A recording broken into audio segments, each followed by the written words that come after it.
Ah, dang it. Where's my pencil? Hey guys, Dante here, and well, if you've noticed, I haven't really been posting a lot lately. Uh, I don't know if you could tell, but I've been locked in my bathroom for the past few weeks, I think. I'm okay though. Perfectly fine. Everything's fine. I got water. I got soap to eat. So I've been doing okay. But that explains why I also haven't been around as much. So, good news. Even though I'm recording this on my phone, hence the horrible vertical video, um, I actually have some videos saved on my phone, which I completely forgot about. So I'm going to be uploading a few videos from here, and hopefully that'll fill the gap until I find a way out of this porcelain hellhole.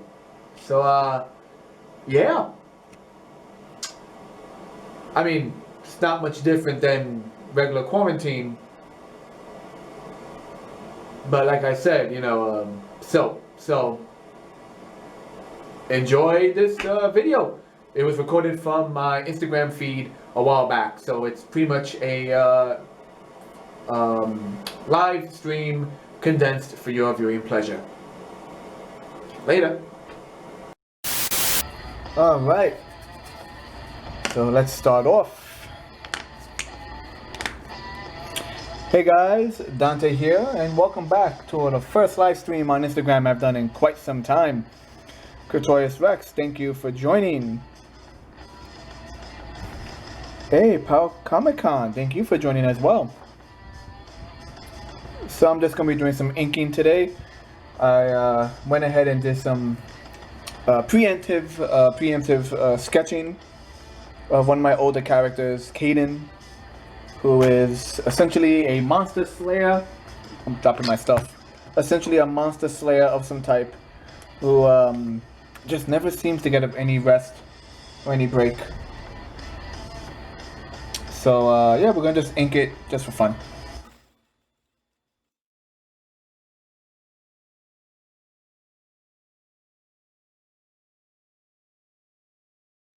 So Kaden over here was originally created as a kind of fan character, more or less existing in a story I started working on many years ago. Kaden is a fan character for the Evil Dead series, the original Evil Dead with Bruce Campbell and whatnot. Like, I wanted to make a story about a group of individuals within the world of Evil Dead without actually having to meet, Bruce Campbell's character of Ashley Williams. It was, they're their own characters within that universe. But after a while, it just slowly developed and kind of became its own thing. So it's a story that is inspired by the Evil Dead franchise rather than being actually part of it. And yeah, so the story exists. Am I shaking the camera too much? There you go.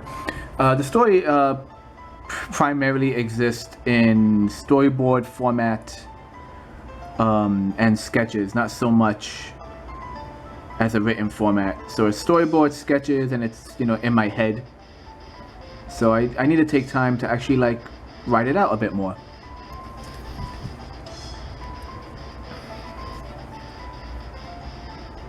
Now I do have my my phone essentially mounted to my art table, so let me know if it's shaking too much as I draw, because I might be shaking the armrest it's attached to. So let me know about that.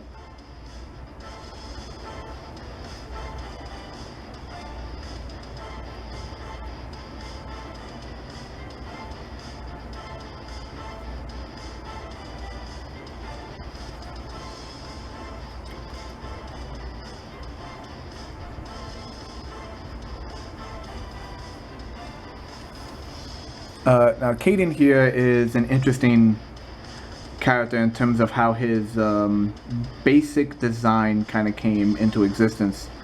So many years ago, when I first came up with the idea, I was working with a group of friends, some of which I'm still in contact with, who want to try filmmaking. You know, just a bunch of guys with a passion for entertainment and film. So each of us had our own day in the spotlight in terms of writing something or directing it. So I did a short film in Van Cortlandt Park, right over here in the Bronx. And one of our friends played Kaden, right? And at that time, I didn't really have an idea of how I wanted Kaden to look. But you know, you work with what you got. One guy was like, "Hey, I'll play the main character." I said, "Sure, let's do it." And from that short film, essentially came Kaden's design. So Kaden is a kind of caricature of the actor, the actual actor who played him in our short film. And it was fun. It was a fun day out. We did some cool stuff. We got eaten alive by mosquitoes. It was a dead of summer, so everyone was sweating. Everyone was like having not the best time. So the actor who played Kaden had once I exaggerated his features, he had a bit of a strong chin. So I just kind of leaned into that, which is once again a kind of weird homage to, you know, who Kaden was inspired by, which is Ashley Wilson, Ash from Evil Dead. But I decided to like really push some ideas, so I gave Kaden this kind of like really pronounced nose, almost like his nose might have been like, it has a story on itself. Kaden's nose is actually has a really strong curve to it, essentially as if perhaps at one point in his youth he might have broken it.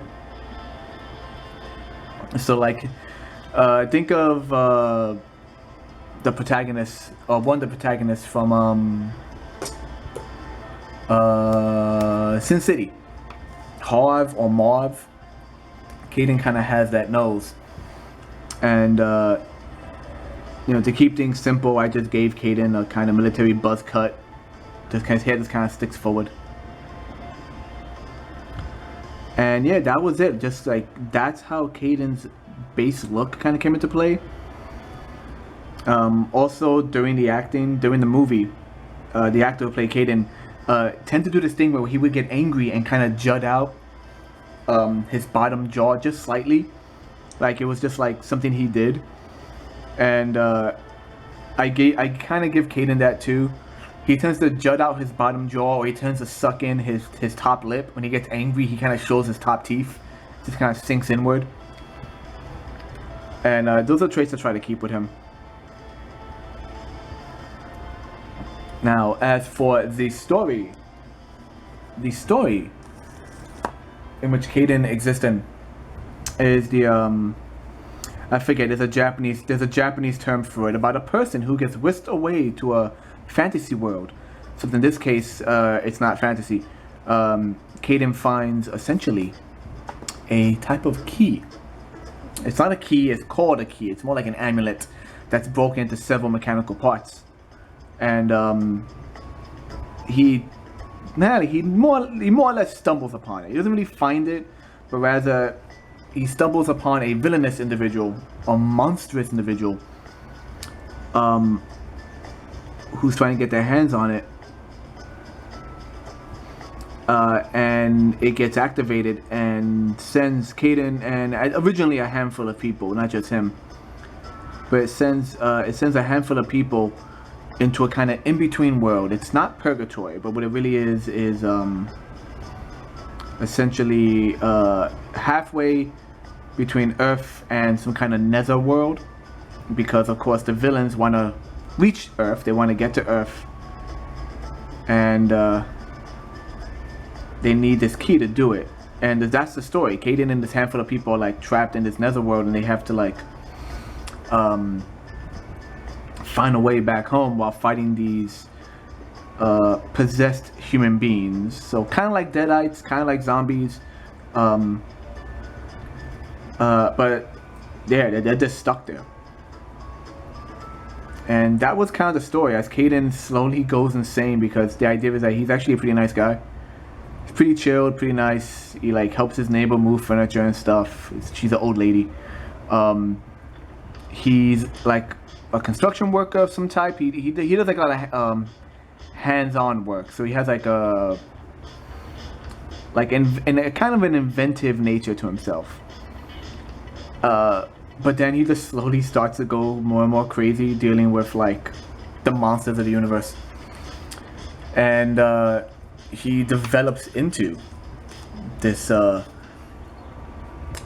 unstoppable, but willing to be unstoppable kind of character. He's fueled by Red Bull and anger. I guess that's the best way to put it. Red Bull and anger fuels him.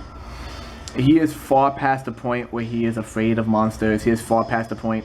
He's the kind of guy who's like, Dracula shows up at his front door, and you know, Dracula's like, "You will fear me, for I am Dracula," and blah blah blah. And Kaden is the kind of guy who like will pick up a frying pan and just bash in the skull of Dracula, because he's like, he's far past the point. It's the pinnacle expression. First, you gotta get mad. You know, a quote I've mentioned I love from a particular movie, where one of the characters tells him, you know, "I don't know what you're gonna write to your senator. I don't want you to riot. I just need first. You gotta get mad." So Kaden's the kind of guy who just, his anger overpowers his sense of like any kind of fear he'd be in, any kind of danger. He's just like, "Screw it, I'm gonna go and kill some monsters."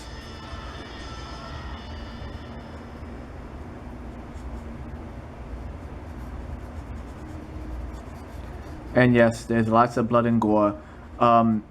It's kind of hard to describe how I imagine the series, if I ever made this into a series.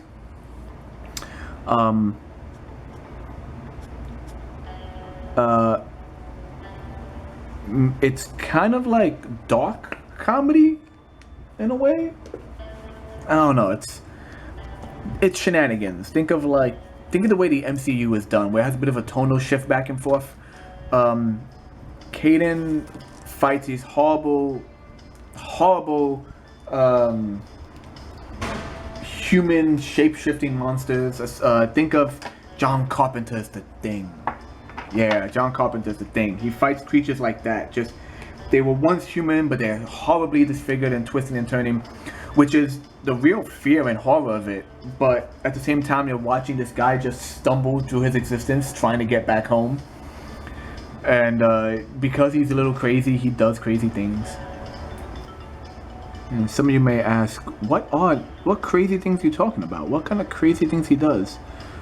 One of the original storyboards I had, because at some point in the story, the idea was that most of the characters managed to get home. Like, Kaden kind of stays behind to close the portal that sent them there in the first place. So the second saga is him just kind of traveling across country by himself, fighting various monsters as they pop up. So I had a storyboard where he's literally playing poker against a teddy bear, a mannequin, and what was the last thing? It was a teddy bear, mannequin, and I want to say it was like a photograph of like some random dude. And he's just like, he's talking to them as if they're actually there. And not just talking, like he's getting into arguments with them. Like it's just him screaming, screaming at the teddy bear because the teddy bear is always cheating and whatnot. And so he slowly starts to lose his mind. And he's gotten to the point where he just has no brain mouth filter. He doesn't need it. He's by himself, trapped in a alternate world with monsters. Why the heck would you need a brain mouth filter? You don't need a brain mouth filter for that. So he'll just say what comes to mind. Like if I imagine writing Kaden as if he is back home. Like what would he say to certain people? Like how would he say certain things? Like would he care about people's opinions? And the answer is no. In fact, I'm gonna fill in some text that's on the side here, and you'll see exactly what I mean by that.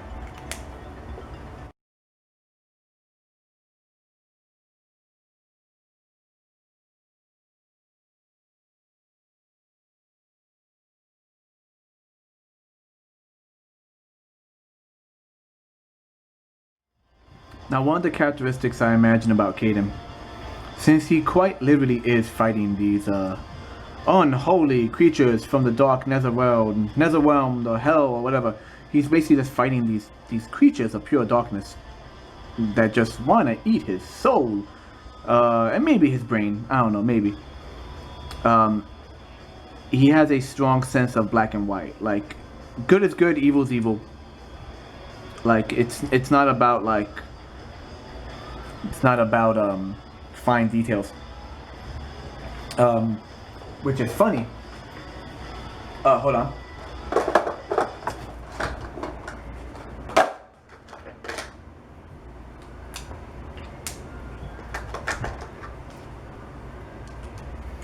Which once again is kind of interesting because kind of interesting, kind of funny, kind of sad. Because once again, I sometimes write characters, and in the back of my head, I imagine what would these characters be like, talking to this character, talking to that character. Like, who are? Is my pen dried out? Don't tell me you're drying out, dude. No, it's weird. Like, how would these characters act when talking to other characters, right? Characters that are not even in their universe, you know. That's how I develop my characters. I imagine, how would character A talk if they met so and so from this world, right? So, for example, if Kaden was to meet Hellboy, who's a demon, and we all know Hellboy's a good guy, right? He's a good guy. He's cool. He's a badass. Kaden's first reaction would be quite literally to try and kill him, just to try and just bury a freaking hammer into the side of his head. He'll probably lose, but that's like his mindset, because demons are bad, humans are good, and there's no in between. But that makes for good writing. It makes for good, interesting characters. It allows you to develop characters. At least that's how I've always done it. Like, it's one, you know, I like making characters. I love making characters, in fact, and I like making them in their own universes. But there's something I've always found naturally educational about the fanfic. Like, how would it play out in a world like this? How would it play out in a world like that? How would Kaden react to meeting a good guy demon, a bad guy demon, and so on and so forth? I feel there's something to be said about fanfic, about developing characters alongside other individuals. I mean, how many of you guys out there in the world love to read crossovers? Ninja Turtles meets Batman. Ninja Turtles meets the freaking Ghostbusters. Like, there's a reason. There's a love and a market for that.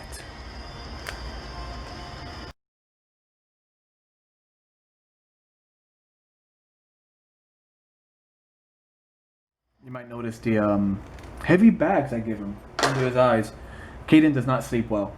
He does not sleep well at all.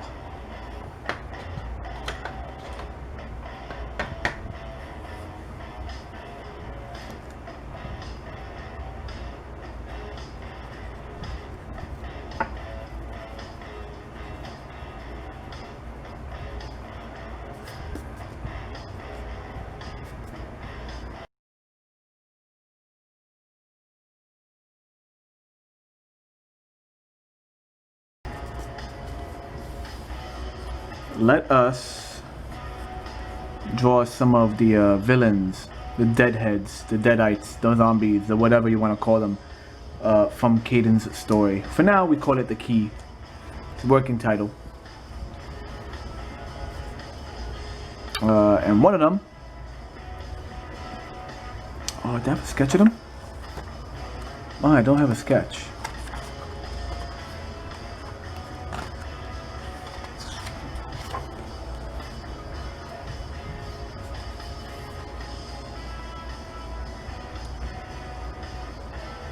Let's draw a little cartoony version of Beauty. Beauty, which will be done in pencil because this pen's drying out. Beauty was one of the first drawings I did. Let's do a little cartoony version of her. Beauty is a undead villain, right?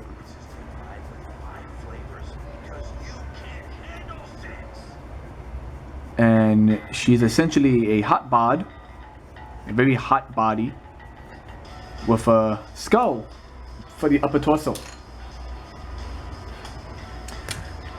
I have drawn pictures of her before, so some of you might have seen it. There we go. This is going cartoony. I could draw a skull winking at you. There we go.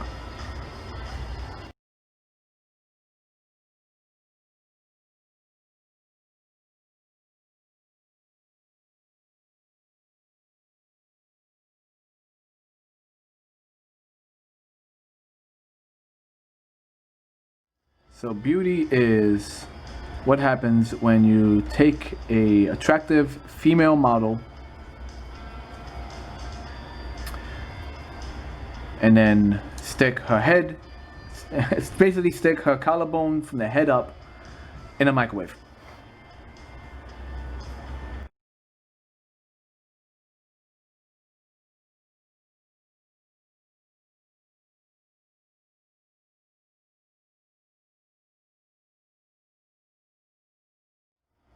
She has these strings of like fleshy, burnt out pieces. Guess what she really is? She's like someone who got overcooked in a fire, and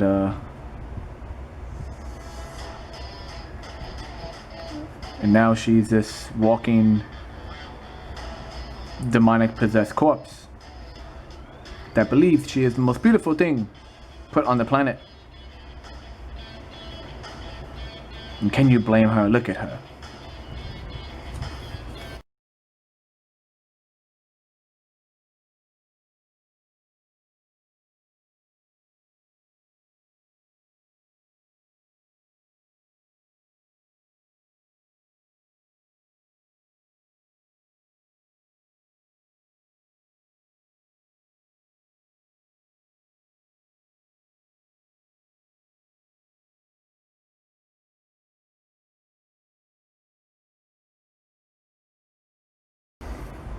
For those of you watching on the YouTube video, my chat has devolved into people talking about how much they like meatballs. You know what? I think I'm gonna cut off the YouTube video right now because I don't want it to drag out too much. Thank you for watching. As always, like, favorite, share, subscribe, and all that good stuff. And I'll see you in the future. Later. If you liked this video, be sure to check out my other works on my YouTube channel, and also be sure to follow me on these social media websites, linked in the description down below.